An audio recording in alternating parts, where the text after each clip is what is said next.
تصویر کے پہلے حرمت قطعی کے فتوے تھے اور پھر یہ فتوے آگے کہ مباح ہے، لیکن عملی طور پر حضرات علماء کرام یہ ثابت کر رہے دنیا پہ کہ تصویر واجب ہے۔ اتنا زور کسی مباح کام پر نہیں ہوتا کہ آپ دن رات بس اس کام کے غلام ہو کر رہ گئے بالکل، کہ کسی سے ملاقات ہے تو تصویر، کسی کو رخصت کرنا ہے تصویر، کسی کا استقبال ہے تو تصویر، کھانا کھا رہے ہیں تو تصویر، پڑھا رہے ہیں تو تصویر، کچھ بھی کر رہے ہیں بس اس میں تصویر چل رہی تھی۔ یہ جائز کے ساتھ تو نہیں ہوتا، یہ تو ایسے ہی ہوتا ہے کہ انسان ایک کام کو واجب سمجھ لیتا ہے تو پھر اس واجب کی ادائیگی کے لیے وہ بیچارہ اس قدر وہ ہو جاتا ہے۔ یہ چند دن پہلے کی بات ہے، یہیں کراچی میں ہماری کچھ دعوت تھی تو ہم وہاں گئے، سارے علماء تھے وہاں اس دعوت میں، میرے ساتھ ایک ساتھی بھی تھے جماعت کے، وہ عالم نہیں تھے۔ تو اب کھانے پر جو ہے وہ یہی سارا سلسلہ شروع تھا، تو جو میزبان تھے انہوں نے جب کھانے کا آغاز ہوا تو باقی سب لوگوں کو کہہ دیا کہ بھائی ان کی تصویر نہیں بنانا،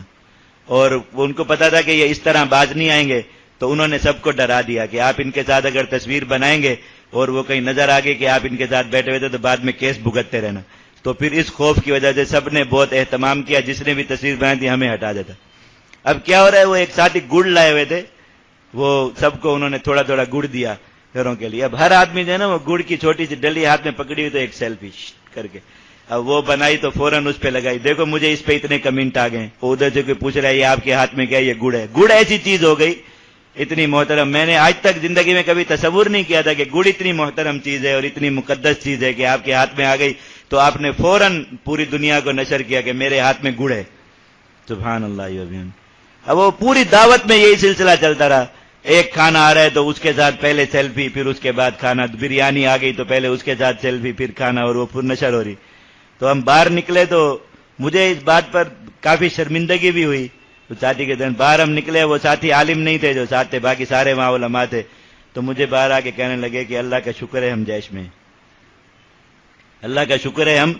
جیش میں، کہ ہم پاگل نہیں ہوئے کہ گڑ بھی ایسی چیز ہے جو ہاتھ میں آ جائے تو تصویر واجب ہو گئی، بریانی بھی ایسی چیز ہے جو ہاتھ میں آ گئی تو تصویر واجب ہو گئی، اور بوتل پیپسی کی ہاتھ میں اٹھا لی تو ایک تصویر اور واجب ہو گئی، اور ٹیشو پیپر سے ہاتھ صاف کر رہے ہیں، منہ صاف کر رہے ہیں تو ایک تصویر اور واجب ہو گئی۔ کہا اللہ کا شکر ہے ہم جیش میں، اگر ہم بھی جیش میں نہ ہوتے تو ہمارے نزدیک بھی یہ سب کچھ واجب ہوتا، اور اسی ذلت میں ہم بھی لگے ہوتے، پھر تھوڑی تھوڑی بات دیکھ رہے ہوتے کہ اتنی اچھی تصویر لگائی تھی، ابھی تک کسی نے ماشاءاللہ بھی نہیں لکھا، اور ابھی تک کسی نے لائک نہیں کیا، ابھی تک کسی نے کمنٹ نہیں کیا، اس چیز کی وجہ سے بخار ہو انسان کو۔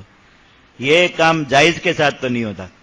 یہ سب ہوتے ہیں جب کسی کام کو آپ واجب سمجھ لیتے ہیں، تو وہ ساری چیزیں مدار ہو گئی، اتنی ذہنوں میں ایک بات راسخ ہو گئی کہ اگر آپ تصویر کے بغیر ہیں تو دنیا تک آپ کا پیغام نہیں جا سکتا۔ جہاں تک جیش کا پیغام جا رہا ہے، کسی کا جا رہا ہے، کسی کی تصویر آتی ہے، حضرت امیر صاحب کبھی کوئی بیان تجزیہ رنگ و نور کبھی تصویر کے ساتھ آیا، اور دشمن بھی سنا رہے ہیں بیٹھ کر۔ اللہ تعالیٰ اگر آپ کے کام میں اخلاص ہے اور آپ واقعی اپنا پیغام اخلاص کے ساتھ پہنچانا چاہتے ہیں، اللہ رب العزت آپ کو سنائے۔ میرا دل کر رہا ہے میں آپ کو ایک چیز سناؤں، لیکن میں فون نہیں لایا ساتھ اپنے۔ کل کشمیر میں، مقبوضہ کشمیر میں شوپیاں ایک علاقہ ہے، وہاں پر ایک شخص نے روڈ پر حضرت امیر صاحب کا بابری مسجد والا وہ پرانا بیان وہ لگا کے رکھا ہوا تھا، اور ہزاروں لوگ کھڑے ہوئے اس بیان کو سن رہے ہیں مقبوضہ کشمیر میں۔ آپ تصور کر دیں، کراچی میں آپ کہیں چلا کے رکھ سکتے ہیں آج کل کے حالات میں؟ کوئی ایسا فدائی ہے جو روڈ پر امیر صاحب کا بیان چلا کے رکھ دے آج کل کہیں ڈیک لگا کے؟ اور مقبوضہ کشمیر میں شوپیاں میں کل ساتھی نے وہیں سے براہ راست، خود وہ ساتھی وہاں کشمیری مجاہد جو ہمارے ہیں، انہوں نے وہ وہاں سے ویڈیو بنا کے پھر ادھر بھیجی، کہا یہ دیکھیں یہ لوگ اس طریقے سے اللہ تعالیٰ نے وہاں تک پیغام پہنچ رہا ہے، فوجی بھی گزر رہے ہیں، ان کی گاڑیاں بھی گزر رہی ہیں، اور ان کو پتہ ہے امیر صاحب کا بیان لگا ہوا ہے، کوئی اس کو بند نہیں کر پا رہا۔ تو بغیر تصویر کے یہ ساری چیزیں ہو رہی ہیں یا نہیں ہو رہی؟ تو لیکن ایک بخار ایک دماغ پر سوار ہے کہ ہم اگر تصویر نہیں بنائیں کچھ نہیں ہوں گے۔ ایک عالم دین یہیں کراچی میں بڑے مشہور ہیں آج کل فیس بک پہ اور سوشل میڈیا پہ، مسجد کے ممبر پہ بیٹھ کے بیان میں، جمعے کے بیان میں یہ کہہ رہے تھے کہ آپ دیکھیں میں ایک بیان کر رہا ہوں، اب اتنی میں کام کی باتیں کر رہا ہوں اور اتنی اونچی اونچی باتیں میں آپ کو سنا رہا ہوں، قرآن و حدیث کے نکات، اور آپ بس چند سو لوگ ہیں یہ بیٹھے سن رہے۔ یہی بیان اگر میں ٹی وی پہ کرتا تو لاکھوں لوگ اس کو سنتے۔ یعنی نعوذ باللہ، مسجد کا محراب جو نبی کریم صلی اللہ علیہ وسلم کی وراثت ہے،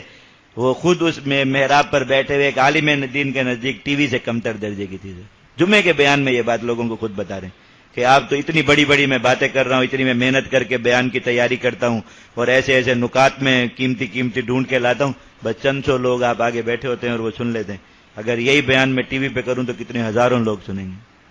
یہ ہے کہ بندہ فتنے میں پڑ گیا. اور حضرت عبداللہ بن مسعود رضی اللہ عنہ نے فرمایا کہ اب یہ گمراہی میں پڑ گیا اور یہ گمراہ کرے گا بھی. تو اللہ تعالیٰ یہی اسی حقیقت کی طرف اشارہ فرما رہے ہیں کہ ظالم حقیقت بالکل کہ احبار اور رہبان یہ لوگوں میں گمراہی پھیلاتے ہیں.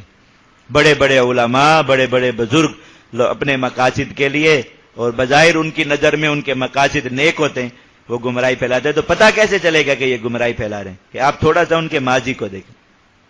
تھوڑا سا ان کی پچھلی محنت کو دیکھیں کہ کل تک یہ لوگ کیا تھے اور آج یہ لوگ کیا کر رہے ہیں. تو آپ کو اندازہ ہو جائے گا کہ یہ شخص فتنے میں مبتلا ہوا یا نہیں ہوا. تو ایسے لوگوں سے ہمیشہ بچیں. یہ ایمان کے چور اور ڈاکو ہوتے ہیں. وہ خود وقت کے ساتھ ساتھ کروٹیں بدلتے رہتے ہیں اور لوگوں کو بھی کروٹیں بدلواتے جائیں گے اور یہ سارا کچھ کرتے جائیں گے.